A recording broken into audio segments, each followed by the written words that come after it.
এই 3 দিনে খাওয়া দাওয়া কেমন হয়েছে সেটা বলুন একটু। খুব ভালো হয়েছে, এখানে খাওয়া দাওয়া খুব ভালো। আর ভ্রমণ দেখলেন কেমন? খুব ভালো হলো। বনলতা ট্যুরস অ্যান্ড ট্রাভেলস আসলেন, বনলতা ট্যুরস অ্যান্ড ট্রাভেলস।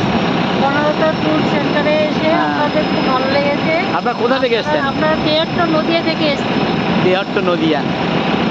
আর সবাই আসবেন, খুব ভালো লাগবে। আর লোকাল যে অ্যাডভেঞ্চার ট্যুরটা করলেন সেটা কেমন লাগলো? খুব ভালো, খুব ভালো, আমার তো খুব ভালো লেগেছে। Unique tour. Thank you. হ্যাঁ, ওয়েলকাম।